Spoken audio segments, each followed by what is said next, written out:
একটা বাঁধা উট, এই উটের মালিককে বাগানের ভিতরে যে উটটা আমি দেখে আসলাম। একজন সাহাবী বললেন, হে আল্লাহ রাসূল, এটা আমার। তিনি বললেন, নিঃসন্দেহে তুমি তার উপর জুলুম করেছ। ওই উটটির চোখ থেকে আমি টপ টপ করে পানি পড়তে দেখেছি। তার চামড়া এবং হাড্ডির মাঝখানে কিছু নেই, চামড়াটা হাড্ডির সাথে লেগে গেছে। তার মানে হচ্ছে এই অবুজ প্রাণীটাকে তুমি পর্যাপ্ত বিশ্রাম এবং খাবার কোনোটাই দাও না। তুমি মনে রাখবা, তার জন্য হাসরে আল্লাহর দরবারে তুমি বিপদে পড়ে যাবে। এই উটের প্রতি তুমি রহমশীল হলে আল্লাহ তোমার প্রতি রহমশীল হবেন। এইভাবে প্রত্যেকটি প্রাণীর প্রতি রহমশীল হতে হবে। রাসূল আকরাম সাল্লাল্লাহু, ভাই আপনাদের এত কথা বলার দরকার? ওইখানে এত কথা বলার দরকার কি হচ্ছে ভাই? একটু দেখেন তো। ওই দরজাটা বন্ধ করে দিলে বোধহয় ভালো হয়। জি জি জি, ওটা বন্ধ করে দেন, তাইলে মনের সুখে ওনারা অনেক কথা বলতে পারবেন, আমাদের কোনো ডিস্টার্ব হবে না। তো বলছিলাম যে রাসূল করিম সাল্লাল্লাহু আলাইহি সাল্লাম আল্লাহ তাআলার ওহী দ্বারা নিয়ন্ত্রিত হতেন। একটা অবুজ প্রাণীর প্রতিও আল্লাহর একজন বান্দা সুবিচার করেন নাই, সেটা আল্লাহ রসুলের দৃষ্টি এড়িয়ে যায়নি। পুরোটা মিলিয়ে একটা পরিবার। আমি সেই অর্থের কোনো চিকিৎসক এখন আর থাকতে পারি নাই, একদিন ছাত্র ছিলাম, কিন্তু তারপরে আমি এই পরিবারের সদস্য। আমি জানি যে কেউ নিজের ঘরে কখনো অতিথি হয় না, বাট আমি সৌভাগ্যক্রমে আমার নিজের ঘরেই আজকে অতিথি। এই জন্য আল্লাহ তাআলার শুকরিয়া আদায় করছি, আলহামদুলিল্লাহ। পবিত্র এই রমজান মাস আল্লাহ তাআলা সুনির্দিষ্ট একটা লক্ষ্য হাসিলের জন্যেই মুমিনদেরকে উপহার দিয়েছেন। আমি যে আয়াতটি তেলাওয়াত করেছি, আল্লাহ তাআলা এখানে স্পষ্টভাবে বলছেন, ও বিশ্বাসীরা, তোমরা যারা আমার উপর বিশ্বাস এনেছ, আমি তোমাদের জন্য এই পবিত্র রমজানকে অবধারিত করে দিলাম, লিখে দিলাম, নথিভুক্ত করে দিলাম। লাআল্লাকুম, আশা করা যায় সম্ভবত তোমরা তাত্তাকুন,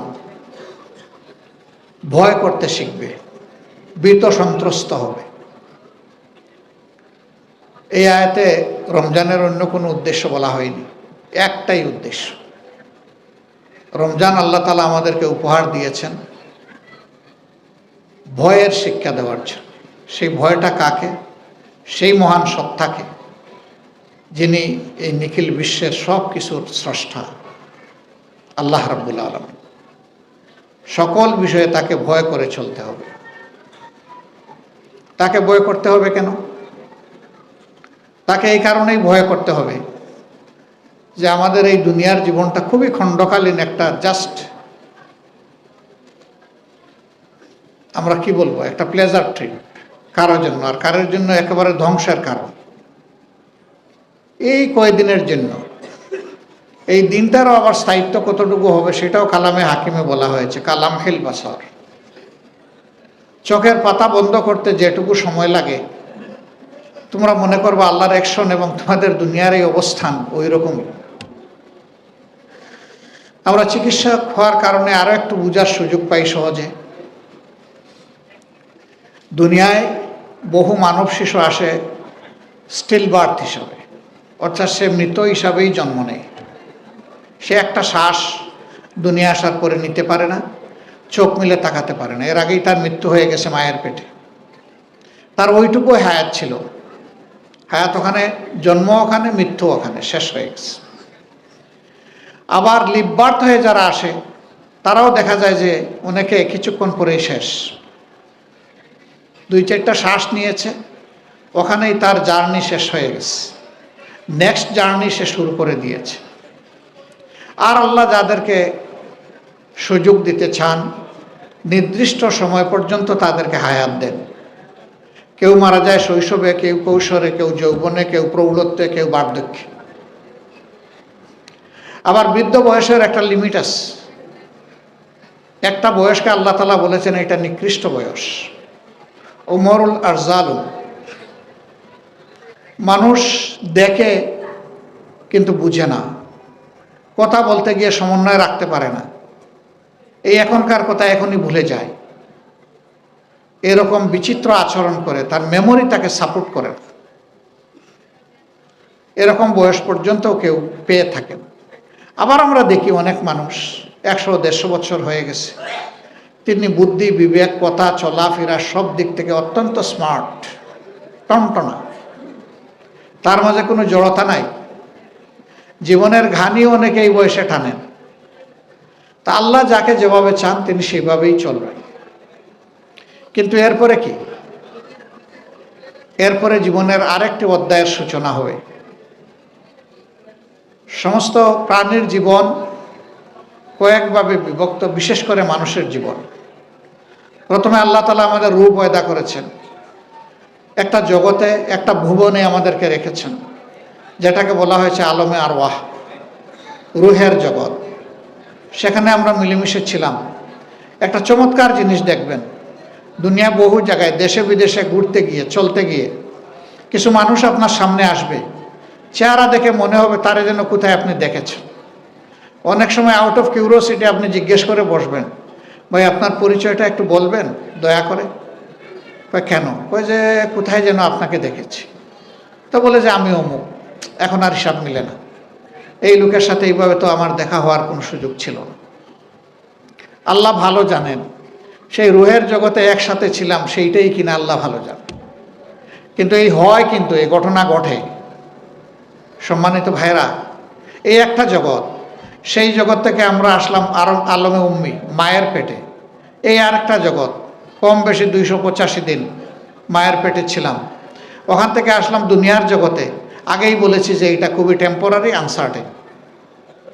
এই জীবন শেষ হওয়ার পরে আলমে বরজাখ, মধ্যবর্তী আর একটা জগৎ আছে। সেটাকে বরজাখ বা মধ্যবর্তী বলা হলো কেন? এটা হচ্ছে দুনিয়া এবং কিয়ামতের মধ্যে সেতুবন্ধন, ফাইনাল ডেস্টিনেশন আর দুনিয়ার এই ডেস্টিনেশনের মাধ্যমে এটা ব্রিজিং। এই জীবন থেকেই মূলত মানুষের প্রাপ্তি শুরু হয়ে যায়। ফামান ইয়ামাল মিসকালা যাররাতিন খাইরান ইয়ারা ওয়া মান ইয়ামাল মিসকালা যাররাতিন শাররান ইয়ারা। সূক্ষ্মাতি সূক্ষ্ম ভালো কাজ করলেও ফল পাবে, আবার মন্দ কাজ করলেও তার পরিণতি ভোগ করবে। এখান থেকে শুরু। তারপরে ইয়াউমাল কিয়ামা, কিয়ামা মানে দাঁড়ায় যাওয়া। কার সামনে দাঁড়ায় যাওয়া? স্রষ্টার সামনে দাঁড়ায় যাওয়া। সেই দিন মানুষ দুই ভাগে ভাগ হয়ে যাবে। একদল মানুষ অপদস্থ অবস্থায়, তাদেরকে তাড়িয়ে নেওয়া হবে, দুলিমলিন চেহারা, কালো কুচকুচে হয়ে যাবে, হাঁটু গেড়ে মাথা নত করে বসে থাকবে। আল্লাহ তাআলা তাদের দিকে তার নূরের দৃষ্টি দিয়ে তাকাবেন না। তারা অপমানিত এবং লাঞ্ছিত হয়ে অপকর্মের জন্য তাদের ডেস্টিনেশন হবে জাহান্নাম। আরেকদল মানুষ সেদিন প্রশান্ত চিত্ত নিয়ে আল্লাহ তাআলার সামনে দাঁড়াবে। আল্লাহ তাদেরকে রহমতের দৃষ্টিতে দেখবেন, সম্মানিত করবেন। তাদের জন্য আল্লাহ তাআলা জান্নাতের ওয়ার্ডার লিখে দেবেন এবং ফেরেশতাদেরকে অত্যন্ত সম্মানের সাথে তাদের ডেস্টিনেশনে পৌঁছে দেওয়ার জন্য হুকুম করবেন। এই যে ডে অফ ফাইনাল জাজমেন্ট, এইটা থেকে কেউ এসকেপ করতে পারবেন না। আর সেই দিন তিনটা সত্তা ছাড়া কেউ আপনার আমার পাশে এসেও দাঁড়াবে না। সেই তিন সত্তাও আল্লাহ বিইজনিল্লাহ, আল্লাহ যদি চান, আল্লাহর অনুমতি ছাড়া কেউ পারবে না। এক নম্বর সত্তা মুহাম্মদুর রাসূলুল্লাহ সাল্লাল্লাহু আলাইহি ওয়াসাল্লাম, তিনি যদি কোনো বান্দার জন্য অনুমতি পান, সুপারিশ। 2 নম্বর আল্লাহর কোরআন, 3 নম্বর এই রোজা। এই তিনটা জিনিস মানুষের জন্য সেদিন আল্লাহর দরবারে সুপারিশ করার সুযোগ পাবে। এই রোজা বড় নিয়ামত ভরা আমল। আল্লাহ তাআলা এই রোজার মাধ্যমে আল্লাহকে ভয় করার যে সবক আমাদেরকে দিতে চান, আমরা যেন এটা হাসিল করতে পারি। আল্লাহর কসম, আল্লাহ তাআলার কসম, আল্লাহ তাআলার কসম, এই একটা গুণ যদি কেউ অর্জন করতে পারে, সেই মানুষটার কপাল খুলে যাবে, তার জন্য এবং গোটা সৃষ্টির জন্য। রাসূল মকবুল সাল্লাল্লাহু আলাইহি সাল্লাম একদিন সফরে হঠাৎ করে তার প্রাকৃতিক প্রয়োজন সারার দরকার হলো। তিনি সাহাবীদেরকে দাঁড় করিয়ে রেখে গাছের আড়ালে চলে গেলেন বাগানের ভিতরে। সব শেষ করে এসে জিজ্ঞেস করলেন, একটা বাঁধা উট, এই উটের মালিককে? বাগানের ভিতরে যে উটটা আমি দেখে আসলাম। একজন সাহাবী বললেন, হে আল্লাহর রাসূল, এটা আমার। তিনি বললেন, নিঃসন্দেহে তুমি তার উপর জুলুম করেছ। ওই উটটির চোখ থেকে আমি টপ টপ করে পানি পড়তে দেখেছি। তার চামড়া এবং হাড্ডির মাঝখানে কিছু নেই, চামড়াটা হাড্ডির সাথে লেগে গেছে। তার মানে হচ্ছে এই অবুজ প্রাণীটাকে তুমি পর্যাপ্ত বিশ্রাম এবং খাবার কোনোটাই দাও না। তুমি মনে রাখবা, তার জন্য হাসরে আল্লাহর দরবারে তুমি বিপদে পড়ে যাবে। এই উটের প্রতি তুমি রহমশীল হলে আল্লাহ তোমার প্রতি রহমশীল হবেন। এইভাবে প্রত্যেকটি প্রাণীর প্রতি রহমশীল হতে হবে। রাসূল আকরাম সাল্লাল্লাহু, ভাই আপনাদের এত কথা বলার দরকার? ওইখানে এত কথা বলার দরকার কি হচ্ছে ভাই? একটু দেখেন তো। ওই দরজাটা বন্ধ করে দিলে বোধহয় ভালো হয়। জি জি জি, ওটা বন্ধ করে দেন, তাইলে মনের সুখে ওনারা অনেক কথা বলতে পারবেন, আমাদের কোনো ডিস্টার্ব হবে না। তো বলছিলাম যে রাসূল করিম সাল্লাল্লাহু আলাইহি সাল্লাম আল্লাহ তাআলার ওহী দ্বারা নিয়ন্ত্রিত হতেন। একটা অবুজ প্রাণীর প্রতিও আল্লাহর একজন বান্দা সুবিচার করেন নাই, সেটা আল্লাহর রাসূলের দৃষ্টি এড়িয়ে যায়নি।